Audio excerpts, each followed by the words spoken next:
chemical reactions. Now children, you know chemistry is all about the chemical reactions because they form an integral part of the subject. We come across many chemicals, and when they come together, they react with each other, they form what is known as the products.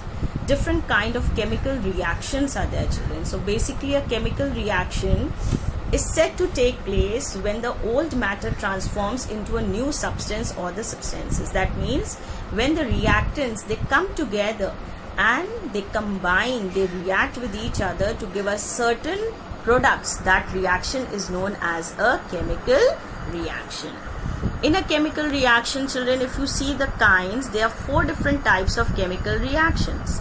They are the synthesis reaction. Another name for synthesis reaction is also known as a combination reaction.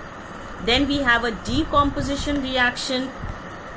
We have a simple displacement reaction and a double displacement or a double decomposition reaction. So today, because it is your test time, I am not going to teach you much. I am going to tell you about the first type of reaction, children, that is the synthesis or the combination reaction. Okay, now synthesis is the basic type of a reaction, children. It is the simplest of all the 4, in which simply the reactants, they come together to form one single product. 2 or 3 reactants, they come together to form a single product. That kind of a reaction is known as a synthesis or a combination reaction. Why? Because the things are going to combine with each other. Okay, underline, children, these 3 lines is the definition of synthesis reaction. When 2 or more substances combine chemically to form a single product, the reaction is called a synthesis reaction. Now after this, children, you can see there are many reactions given in your book. You have to write the definition of synthesis in your notebook, and you have to write these reactions also. We start with the first one, children, hydrogen and oxygen. When they react together, and for them to react together, it is necessary that the electric spark is there. In the presence of the electric spark, they will be able to combine together to form what is known as water, because both of these are gases. When they combine together, they form the liquid which is known as water.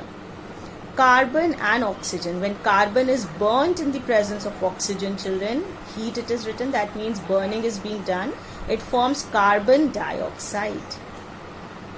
Magnesium and nitrogen.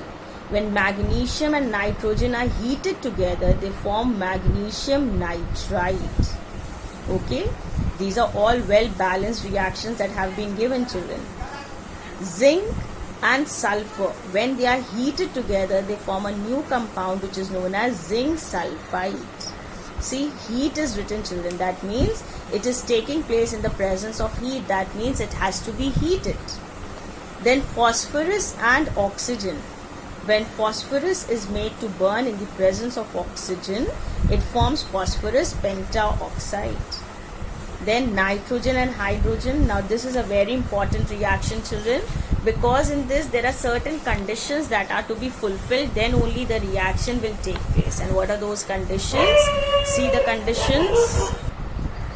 Okay, see the next reaction, children, nitrogen and hydrogen. Now this is an important reaction, children, because when nitrogen is made to burn in the presence or along with hydrogen, children, they form what is known as ammonia. Now for this reaction to take place, children, the temperature has to be between 400 to 600 degrees Celsius, and iron is taken as a catalyst. So the catalyst has to be there. Now what is a catalyst, children? A catalyst is such a substance which helps to change the speed of the reaction. It can sometimes increase the speed of the reaction, then it is known as a positive catalyst, and if it will decrease the speed of the reaction, it is known as a negative catalyst. So in the presence of a catalyst and the temperature range this, it even has a promoter, children. Now promoter is not given over here, it also has a promoter, right? And this promoter is molybdenum. Now this promoter, children, helps in order to increase the efficiency of a catalyst. So even a catalyst is there, promoter is there, the temperature range is there. In this, under these conditions only, nitrogen and hydrogen will combine to form ammonia. Okay.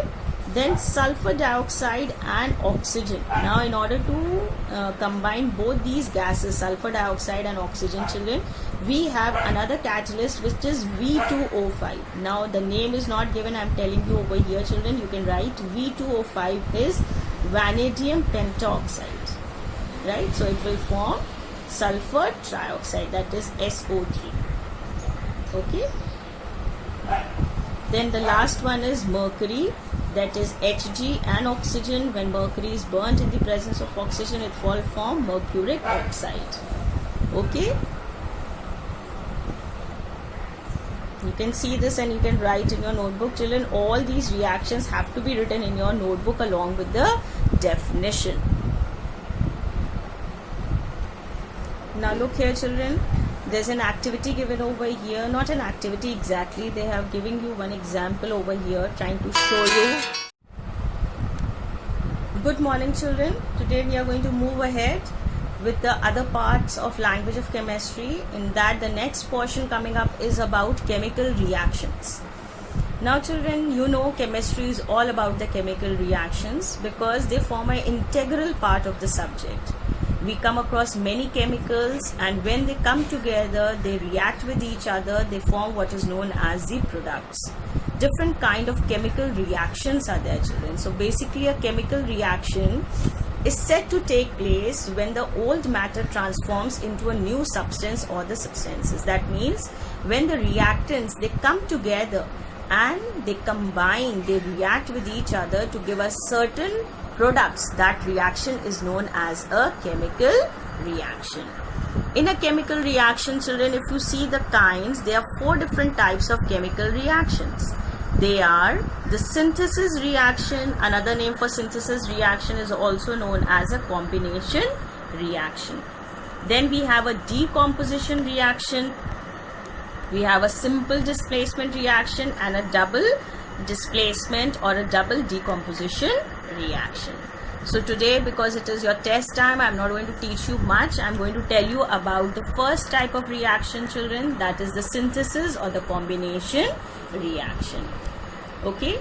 Now synthesis is the basic type of a reaction, children. It is the simplest of all the 4, in which simply the reactants, they come together to form one single product. 2 or 3 reactants, they come together to form a single product. That kind of a reaction is known as a synthesis or a combination reaction. Why? Because the things are going to combine with each other. Okay. Underline, children, these 3 lines is the definition of synthesis reaction.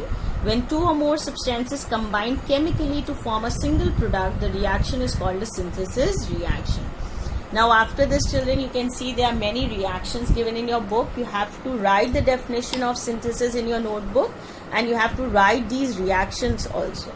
We start with the first one, children, hydrogen and oxygen. When they react together, and for them to react together, it is necessary that the electric spark is there. In the presence of the electric spark, they will be able to combine together to form what is known as water, because both of these are gases. When they combine together, they form the liquid which is known as water. Carbon and oxygen. When carbon is burnt in the presence of oxygen, children, heat it is written, that means burning is being done. It forms carbon dioxide. Magnesium and nitrogen. When magnesium and nitrogen are heated together, they form magnesium nitride. Okay, these are all well balanced reactions that have been given, children. Zinc and sulfur, when they are heated together, they form a new compound which is known as zinc sulfide.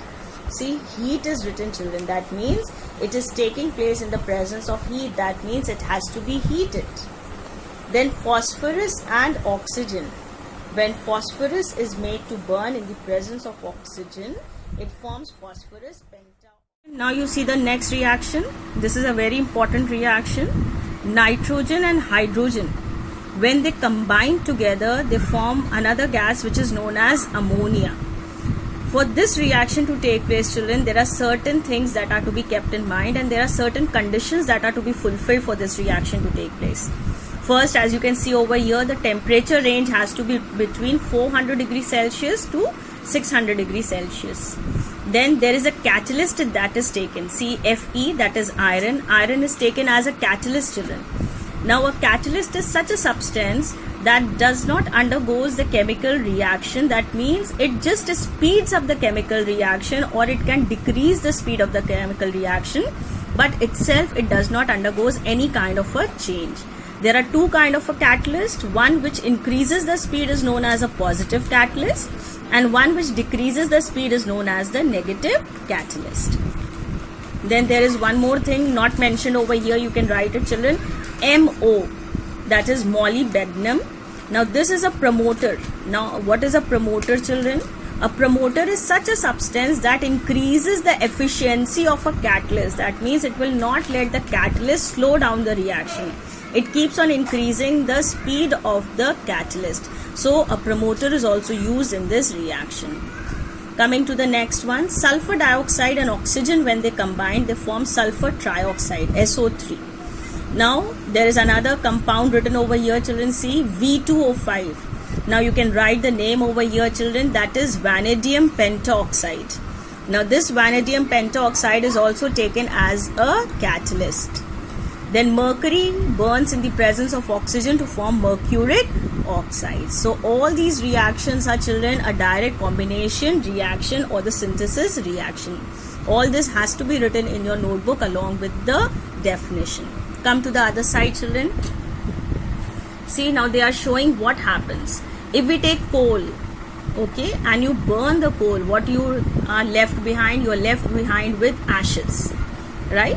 When coal is burnt, it catches fire, a chemical reaction takes place, it burns to form a colorless, odorless gas. Now this colorless, odorless gas is, children, carbon dioxide. We are talking about carbon dioxide. As you have seen in the reaction, carbon, when burns in the presence of oxygen, produces carbon dioxide. So this carbon dioxide is colorless, odorless gas. And this, when passed through lime water, it will turn lime water milky. You have learned this in class 6 also. Unburnt carbon is left behind as ash. Okay, now one thing to be kept in mind here, children. When any kind of a substance will burn in the air, two things are going to be formed certainly, and that is carbon dioxide and water vapor. Both are in the gaseous state, so they escape. You are not able to see them. But if you collect this, you will see that carbon dioxide and water vapor are being formed. Now this was showing you about carbon dioxide. Come to the next one, children. It says, when we burn hydrogen in the air, then water is being formed. Now what have they taken, children? They have taken hydrogen and they are burning it over here. Now when it is burning, it will combine with oxygen, because anything which is burning in environment, in nature, will only burn in the presence of oxygen. If oxygen is not there, burning will stop on its own. So this hydrogen gas is burning because it is getting oxygen supply from the air. And if you try to condense this, see, they have taken a jar in which there is ice cubes kept. That means the surface is very cold. So when this is going to come in contact with this ice surface, it will drop down in the form of water droplets. And this liquid is collected over here. Now how do we infer that this is actually water? Because in the lab we cannot taste and test, we cannot taste anything and touch everything. So how will you come to know that it is actually water? If we take few drops of it and we sprinkle it on anhydrous calcium carbonate, anhydrous copper sulfate, right?